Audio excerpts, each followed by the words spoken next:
లంచ్కి వెళ్దామండి. నేను రాను సార్, మీరు వెళ్ళండి. ఏంటి సార్ డల్గా ఉన్నారు? అదృష్టం అడ్డం తిరిగితే అరటిపండు తిన్నా పన్నీరుగిద్ది అంటారు సార్. నా పరిస్థితి చూస్తే నిజం అనిపిస్తుంది. ఏమైంది సార్? నీరజ గారు ఆల్మోస్ట్ కార్తీక్కి ఫిక్స్ అయిపోయారు అనుకుంటే మళ్ళీ తమ్ముడు రద్దు పత్రంలో తొక్కలో లెటర్ ఇచ్చింది ఏంటి సార్? సార్ ఆవిడికి కార్తీక్ కావాలో, మీరు కావాలో, ప్రేమించే వ్యక్తి కావాలో ఒకసారి ఆ యాంగిల్ ఆలోచించి చూడండి. ఉన్న తలనొప్పులకే జెండు బాంబు దొరకట్లేదు సార్.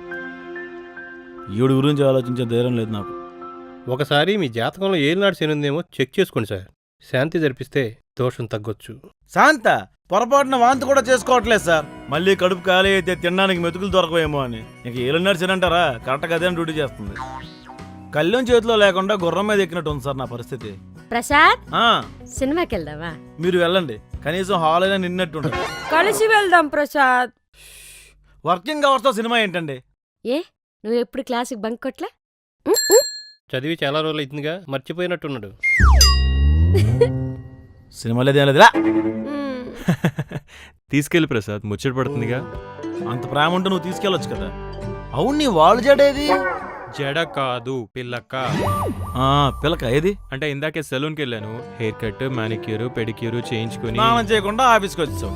దరిద్రం ఎక్కడో లేదు, నువ్వే దగ్గర నుండి తీసుకొస్తున్నావు లోపలికి. రా ప్రసాద్, టైం అయిపోతుంది, వెళ్దాం. మీరేంటండి చెవి దగ్గర జోరేగలాగా? ప్రసాద్ గారు తీసుకెళ్ళి కొంచెం మంచిగా మాట్లాడితే విషయం ఏంటి కనుక్కోవచ్చు. అంతే అంటారా? అంతే. పదండి.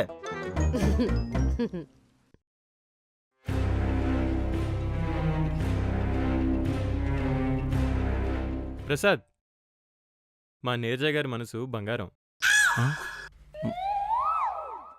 ఎక్కడో కొడుతుంది కార్తీక్. రా ప్రసాద్.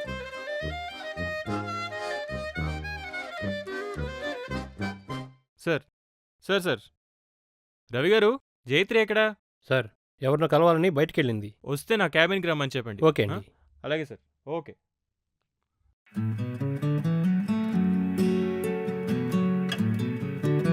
అమ్మా జైత్రి, కార్తీక్ నిన్ను రమ్మంటున్నాడు, ఒకసారి క్యాబిన్కి వెళ్ళి కలువు. కార్తీక్ పిలిచినావంట? జైత్రి, 2 days నుంచి రిపోర్ట్స్ మెయిల్ చేయలేదు. క్లయింట్ ఫోన్ చేసి ప్రాజెక్ట్ అనుకున్న టైంకి అవుతుందా లేదా అని తినేస్తున్నాడు. అయిపోతే ప్రొడక్షన్కి పంపించేసి. ఏమైంది? నిన్ను చూస్తే ప్రసాద్ని చూస్తున్నట్టుంది. కాకపోతే వాడు బాధలో ఫ్రస్ట్రేట్ అవుతాడు, నువ్వు ఏడుస్తున్నావు. If my guess is right, నువ్వు మళ్ళీ అతన్ని కలిసావు కదా.